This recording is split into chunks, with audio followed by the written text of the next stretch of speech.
kasih karunia dan damai sejahtera dari Allah Bapa Tuhan kita dan dari anaknya Yesus Kristus kiranya menyertai kamu sekalian. Amin. Shalom, selamat pagi Bapak Ibu saudara-saudara yang terkasih di dalam nama Tuhan kita Yesus Kristus. Kiranya kita semua di dalam keadaan sehat dan sukacita yang daripada Tuhan.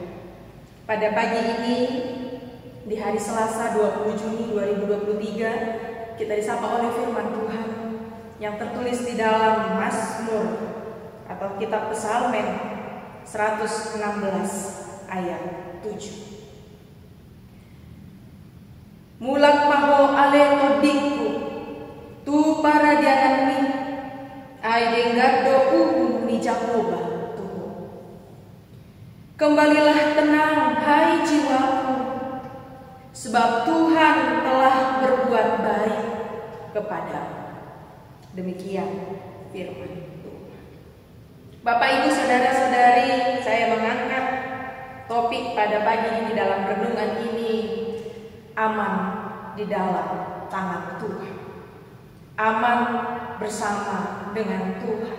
Itu mengarahkan kita kepada ketenangan batin, baik hati, jiwa, pikiran, terpusat pada satu. Itu disebut dengan ketenangan diri. Bapak Ibu saudara-saudari, sebagaimana kesaksian dari Psalmen, pemazmur sendiri mengatakan di dalam kehidupannya melalui berbagai pergumulan hidup yang dia alami, bahwasannya sesungguhnya hidupnya yang mungkin saja akan dipengaruhi oleh setiap orang yang ada di samping, kiri, kanan, di sekelilingnya, ataupun dipengaruhi oleh keadaan kondisi hidupnya yang membuat dia merasa tertekan, cemas, khawatir, bahkan ketidaktenangan terhadap jiwa. Itu yang sedang dia pergumulkan, itu yang sedang dia permohonkan kepada Tuhan. Dia mohonkan kepada Tuhan, kiranya Tuhan yang mempunyai dirinya, yang mempunyai tubuh, jiwa, dan rohnya yang diberikan Allah atas dirinya sendiri, dia menyorakan. Dan sepertinya kata-kata ini mengarah kepada penghiburan akan jiwanya, supaya tetap kembali ke dalam ketenangan jiwa. Karena mengingat bahwa Tuhan selalu dan selalu berbuat baik kepadanya. Bapak Ibu saudara-saudari yang terkasih dalam nama Tuhan kita Yesus Kristus, pernahkah kita merasa tidak tenang dalam hidup kita?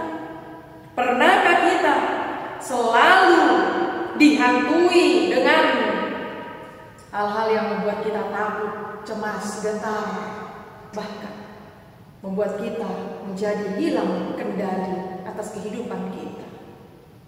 Apalagi ketika apa yang kita pikirkan, apa yang ada di hati kita tidak sejalan dengan apa yang kita ucapkan. Jangan-jangan hidup kita sedang tidak baik. Jangan-jangan diri kita sedang ada yang rusak, sedang ada yang perlu disegarkan, direfresh. Ada yang perlu diperbaiki, ada yang perlu diubah. Bapak Ibu saudara-saudari yang terkasih dalam nama Tuhan kita Yesus Kristus, melalui renungan pada pagi ini mengajak kita untuk memberikan satu ruang atas hidup kita, supaya kita tetap dalam ketenangan jiwa. Pasti itu semua kita dapat hanya dari Tuhan. Apa yang bisa kita lakukan? Sebab kita tahu bahwa Tuhan selalu dan selalu berbuat baik kepada kita. Lalu bagaimana kita untuk merespon perbuatan baik yang Tuhan beri kepada kita? Apakah ketenangan itu hanya datang begitu saja tanpa kita respon, tanpa kita terima? Pasti tidak. Sebagai orang-orang yang memohon dan meminta pertolongan kepada Tuhan agar selalu diberi ketenangan yang melekat jauh selalu di dalam hati kita. Hati kita yang kecil itu yang akan menggerakkan tubuh kita, jiwa kita, roh kita. Dalam penerimaan kita akan kerja dan karya Allah.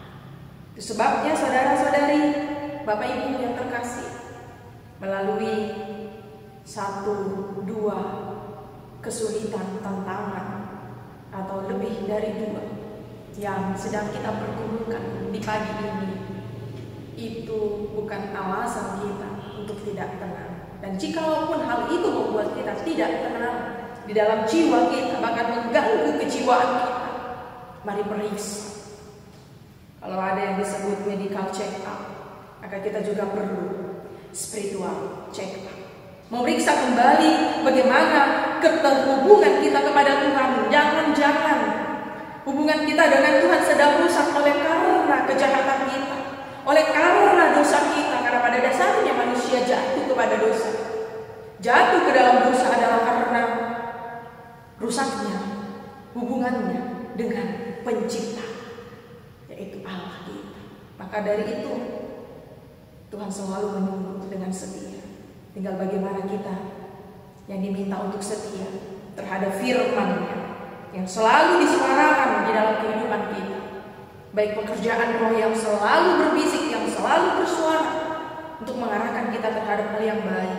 Karena justru ketidaktenangan itu berasal dari hal-hal yang tidak sesuai dengan kehendak Tuhan. Ketika kita mencuri, pasti kita tidak tenang. Ketika kita berbohong, pasti kita tidak tenang. Ketika kita melakukan hal-hal yang bertentangan dengan Tuhan, itu membawa kita pada ketidaktenangan. Tapi justru menjadi satu sakit yang luar biasa, tanda kutip, ketika orang sudah membiasakan dirinya dalam dosa, dia merasa hal itu sudah biasa. Itu menjadi habit yang buruk, sehingga dia selalu fine-fine saja dengan apapun yang dia kerjakan, termasuk melakukan dosa. Tapi sebagai orang-orang yang telah diberikan oleh firman Allah kepada kita semua, yang akan meneguhkan kita untuk kembali kepada Allah yang mempunyai jiwa dan sumber ketenangan. Kiranya Tuhan Yesus menguatkan, memampukan, dan memberkati kita semua. Amin. Kasih karunia dari Tuhan Yesus Kristus serta kasih setia Allah Bapa dan persekutuan Roh Kudus memberkati dan menyertai kamu sekalian hari ini, esok, dan sampai selama-lamanya. Amin.